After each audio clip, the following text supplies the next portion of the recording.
I never imagined that my 5th wedding anniversary would end with laughter, coming from the very man I once loved. Beneath the sparkling lights of the Orchid restaurant in Chicago, where Henry, my husband, had reserved a private dining room decorated with white lilies, crystal glasses, and silk tablecloths, he raised a glass of champagne, his eyes sweeping smugly over the nearly 50 guests, mostly business associates and a few members of my family. "Let's raise a toast to 5 years," he laughed loudly, 5 wasted years with a dreamy, naive high school teacher who knows nothing about the real world beyond a few novels. Laughter erupted from several men at his table. Someone patted his back, as if he'd just delivered a killer punchline. I kept smiling. My eyes didn't blink, my hands didn't tremble, because I had been waiting for this exact moment for the past 3 years. I gently set my glass down and leaned forward to pull a cream-colored folder from the drawer beside my chair. The one I had prepared long ago. "Funny you mentioned the word wasted," I said, my voice loud enough for everyone to hear, "because that fake prenuptial agreement you secretly altered behind my back is officially void." Henry stared at me, the smile fading from his lips. A wave of murmurs swept across the room. I pushed the folder toward him, letting it glide across the snow-white tablecloth until it stopped right in front of him. "And to make the evening even more memorable," I said, pulling my phone from my purse and letting my fingers glide over the screen, "I think everyone here deserves to know a little secret you've been keeping." A chorus of message alerts pinged like a chaotic symphony. Henry turned his head, his face going pale. "What is this?" he whispered. I didn't need to answer. On everyone's phone screen appeared screenshots, messages between Henry and Zoe, my younger sister's best friend, bold flirting, unmistakable photos. She doesn't understand anything," Henry stammered, his eyes avoiding everyone. "It's just a misunderstanding." "Is that so?" I smiled, rising from my seat, letting my gaze meet each stunned face around the room. Text messages with timestamps, locations, photos, all misunderstandings, including that night you said you'd meet Zoe while I was visiting my mother in Denver? The table sank into suffocating silence. Some people quickly looked away. His mother stared into her wine glass, as if wishing she'd never come tonight. I looked back at Henry, the man once so confident he thought I'd never dare to fight back. I used to stay quiet, used to be accommodating, used to let you treat me like some decorative prop in your life. I stepped closer, lowering my voice just enough for those nearby to hear each word. "You picked the wrong woman to underestimate." The banquet room doors opened, and right then, 3 people entered, 2 dressed in professional business attire and 1 familiar woman carrying a black leather case. "Olivia, my attorney." "Apologies for the interruption," Olivia said as she approached the table. "We're here with the divorce papers and a few documents that federal agencies might be interested in." Henry stood up, stepping back, his face ghostly. "Grace, you can't do this." "You're wrong," I cut in, my voice calm and ice cold. "I've been preparing for this for a very long time. I used to believe that understanding a man only required love, trust, and patience. But what Henry gave me wasn't a marriage, it was a stage play, where I was cast as the sweet, smiling, agreeable wife, while he pulled strings behind the scenes. At first, the condescension came in small jokes. "Don't worry about that, Grace, I've already audited it."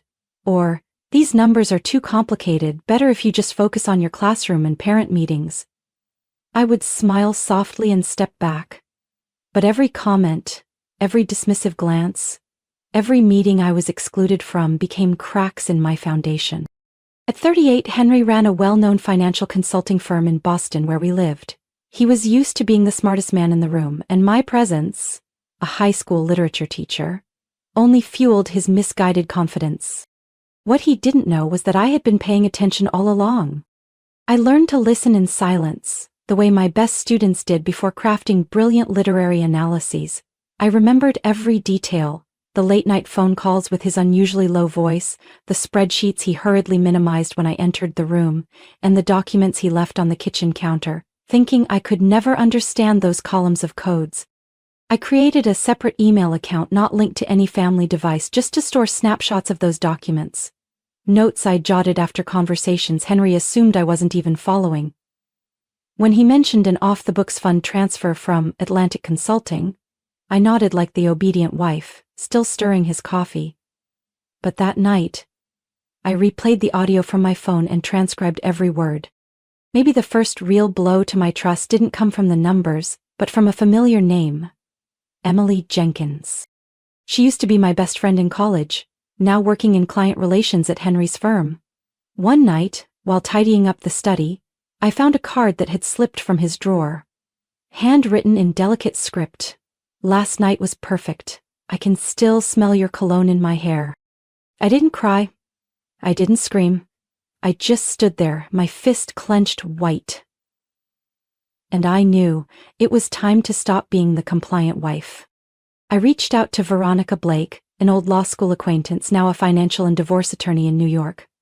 We'd never been close, but I remembered her as sharp, brilliant, and discreet. We met at a little cafe in Brooklyn, where I pretended I was writing a novel and needed legal advice for a character betrayed by her husband hiding assets. Veronica studied me for a long moment, then nodded. If it's fiction, I'd tell her to record everything, especially financial conversations, and double-check the prenup. Some husbands get surprisingly creative. I laughed like it was a joke, but beneath that laugh a plan had already begun to form. After that I bought a voice recorder, no bigger than a fingertip, and hid it inside a dried flower vase on the dining table, where Henry often worked in the evenings. I set a password on my personal laptop and started teaching myself how to research companies, compare invoices, and most importantly, analyze the prenup I once believed was harmless. One night I opened the safe to review our home's deed and stumbled upon 2 copies of the prenup, nearly identical, but something felt off. The phrase "all assets to be shared equally" had disappeared in the second version, replaced by oddly one-sided clauses. I printed both and sent them to Veronica. Less than 24 hours later she called back, "Grace, your agreement's been tampered with, and this could be proof of fraud." I thanked her, then quietly stepped into the bedroom, watching Henry sleep like the world was in his hands. I told myself, "You've been directing this play too long, Henry, now it's my turn." It took me nearly a year to prepare for that night. Every step, every detail timed to the minute. It all began the moment I realized I wasn't naive. Henry was just too arrogant to notice the change in me. He thought I was still the gentle lit teacher who loved old novels and weekend baking. But I hadn't been that woman for a long time. Henry came up with the idea for the 5-year anniversary party, and that was my greatest advantage. He booked it at Le Rocholat, high-end restaurant in Beacon Hill, where he often entertained big clients. He wanted a night of class, status, and the illusion of a perfect marriage. I nodded, as usual. I let him make all the decisions, even though deep down, I knew this would be the stage for a reveal he never saw coming. 3 weeks before the party I met with Veronica at her office in New York. This time there were no vague conversations about writing a novel. I handed her everything. Recordings, messages, photos of the altered prenup, and a financial analysis I'd done with help from an anonymous expert on a legal forum. Veronica went through every page, her face growing more serious. "Grace, with this amount of evidence, we're not just talking about an amicable divorce anymore. This could be a federal investigation. Are you ready?" I nodded. I'd been waiting for that night far too long. We broke everything down into 3 stages: public exposure, legal action, and contact with the tax investigation agency. I prepared a USB drive with all the evidence, encrypted and backed up in 3 different locations. Veronica would show up at the party with 2 associates from the law firm. The messages exposing the affair, screenshots from Henry's phone, were scheduled to be sent to the guest list using a timed messaging app. The night of the party went exactly as Henry had hoped. Glamorous, upscale, with nearly 60 guests. All the people he wanted to impress: partners, shareholders, a few high-profile friends, and only a handful of my family members for appearances. I chose a deep plum-red dress, simple but elegant, not to stand out, but to keep him complacent. Henry loved extravagance, and he believed a woman who chose simplicity couldn't possibly create anything significant. He entered the banquet room at 7:45 p.m., accompanied by Daniel, the company's VP, and 2 close associates. They laughed loudly, unaware that I had been watching their every move from across the room. Henry walked up to me and kissed my cheek as if everything were perfect. "You look beautiful tonight," he whispered. I smiled and softly replied, "Thank you. Tonight will be unforgettable." Dinner began, courses were served one after the other, and the murmur of conversation filled the room like background music to a play no one knew was about to reach its climax. When dessert arrived, chocolate mousse, Henry's favorite, Daniel raised his glass to begin the toast. "Let's raise a glass to Henry and Grace, an incredible couple, 5 years strong, 5 years of success." Applause filled the room as Henry stood up. He held his champagne glass and turned toward the crowd. "I know some of you thought I was being reckless when I married a literature teacher," he began with a smug smile. "Someone who isn't exactly passionate about finance, or, to be more accurate, doesn't understand a thing I do." A few quiet chuckles rose from the right side of the room. Henry continued, "But sometimes what seems like a safe choice ends up becoming a burden." He looked at me challengingly. "In the past 5 years I've learned that some things just can't be changed. Like how someone who lives in Jane Austen's world could never grasp an 8-figure merger contract." I stood up, my wineglass untouched in my hand. "You're right," I said, calm but clear. "Some things can't be changed. But some things can be uncovered." I placed a USB drive on the table next to his wine glass. "You know what this is, Henry?" He frowned. "More of your baseless suspicions?" I didn't answer. I simply pulled out my phone and pressed send. In less than 3 seconds, the room filled with notification chimes. Faces shifted, curiosity turning into shock, then into stunned silence. "That's what you sent to Emily Jenkins," I said. "Texts, photos, even a video of your hotel meetup at the Sherborne April 12th. Henry stepped back half a step. You were following me?" "No need," I replied. "You've left everything I needed right in front of me for the past 3 years." The back doors of the banquet room opened. Veronica entered, flanked by 2 associates, a folder in her hands. "Grace," she smiled, "time to sign the papers."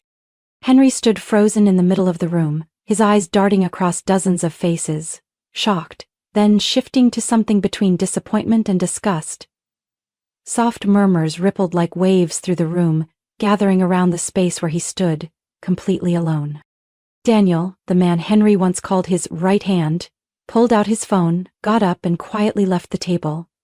As he passed me, he glanced at the USB still lying on the white tablecloth, then turned away without a word. "Grace," Henry growled, his panic barely hidden, "you're destroying everything we've built." I stood tall, eyes locked on his. "Not we, Henry. You built it on lies. I'm just pulling back the curtain." My mother-in-law sat at the far end, her face pale. She whispered something to her husband, then picked up her phone and left the table. Maybe she realized that the pearl necklace Henry gave her last Christmas, the one she proudly showed off, was likely purchased with funds from one of the bogus strategic consulting expenses on his financial reports. The sound of a door opening echoed sharply through the silence. 2 men in dark blue suits wearing IRS badges entered with a plainclothes investigator. Everyone turned. A calm, gray-haired man spoke in a deep voice. "Henry Gallagher?" Henry took a step back, his usual confidence completely gone. I'm the one you're asking for." The agent held up a set of papers. "We have a warrant for your arrest, on charges related to tax evasion, financial fraud over digital networks, and falsifying documents in federal records." A jolt of shock rippled through the room like electricity. A few guests quietly began gathering their coats and bags, eyes avoiding mine. Henry looked at me as if he still couldn't believe it. "Grace, you called them here?" I didn't nod. I didn't shake my head. I simply spoke loud enough for everyone to hear. "I submitted the files to the IRS 3 months ago. I've recorded, archived, and verified everything over the past 3 years. You said I wasn't smart enough to understand. I used that to make sure you'd never see it coming." Henry's lawyer, Mitchell Crane, burst into the room, his suit jacket still unbuttoned, panting. "Nobody says a word to investigators without legal counsel present," he shouted. The agent didn't flinch.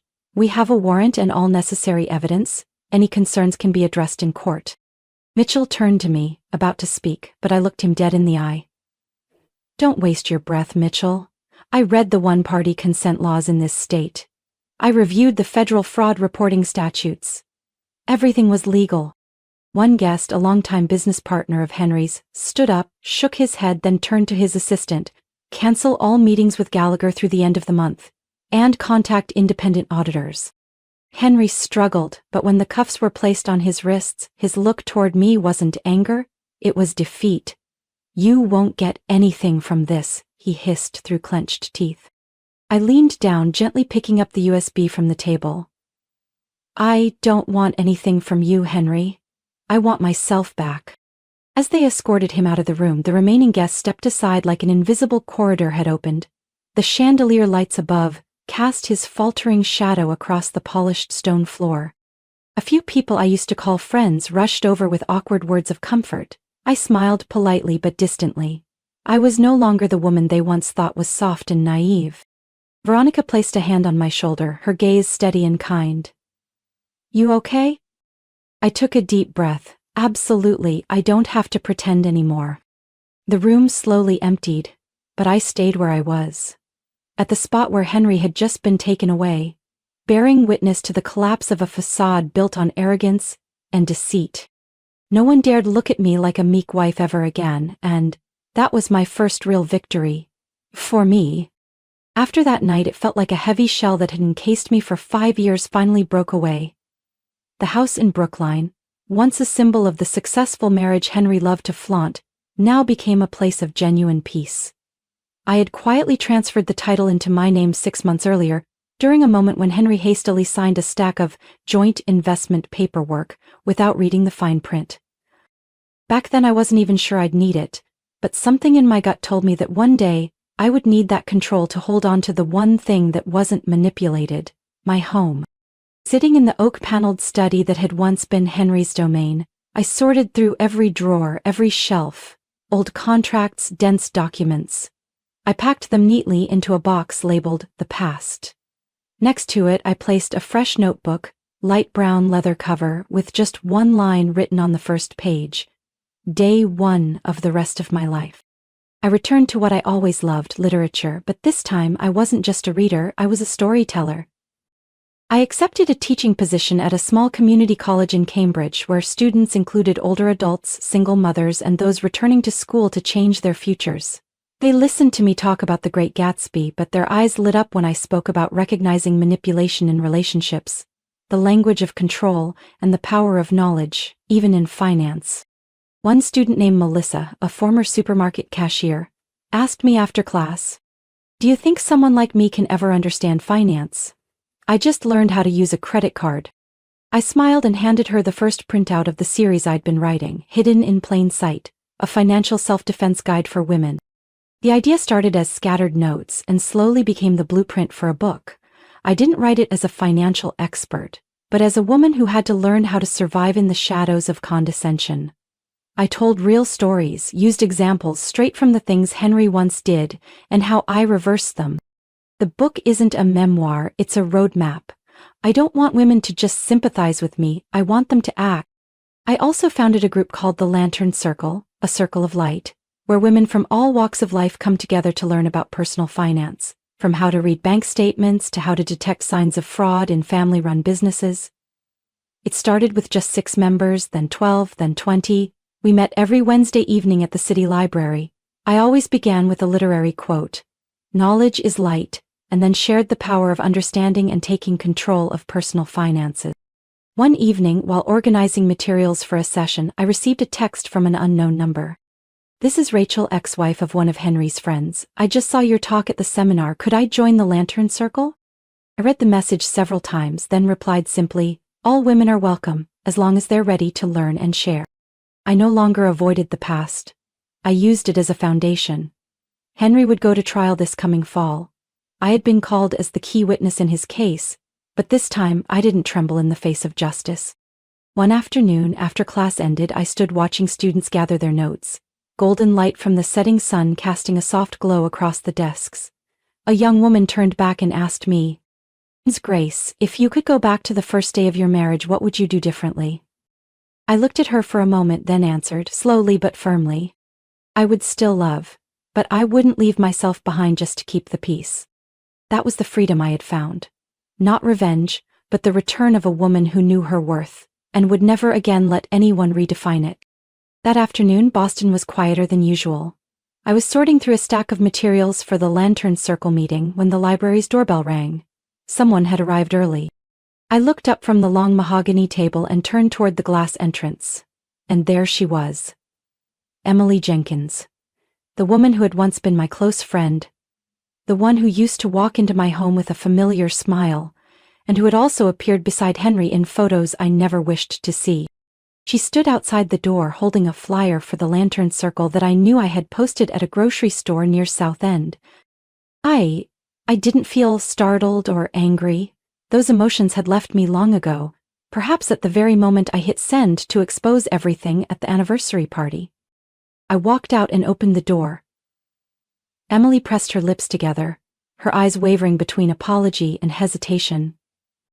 "Grace," she spoke first, her voice as soft as a passing breeze. I wasn't sure if I should come, but I read what you wrote, and I think I need to start over."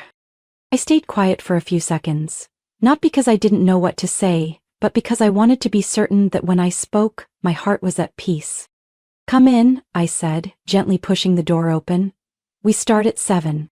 Emily stepped into the cozy space of the community room, where women from all backgrounds came together to share experiences, to learn, and most importantly, to help each other rise. That night, I didn't introduce Emily as someone from the past or the one who betrayed me. I simply said her name, just like I would for any new member. "Emily will be joining us starting this week," I told the group, my eyes not looking back but forward. "And, as you all know, the Lantern Circle welcomes anyone who wants to learn how to take control of their finances and their life. No matter where they're starting from." The group nodded. No one asked further questions. No justifications were needed. In that space, we didn't live by labels, we lived by growth. After the session, Emily approached me.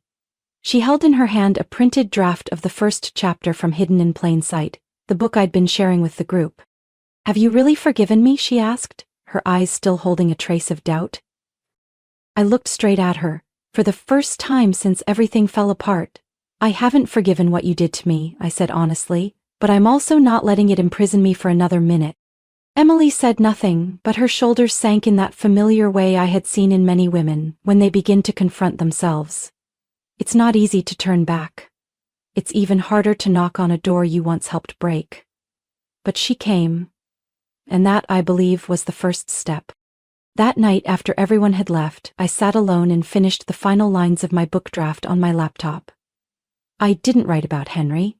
I wrote about Grace, a woman who once gave up space for others her entire life, only to realize no one can stand tall if they keep shrinking in someone else's shadow.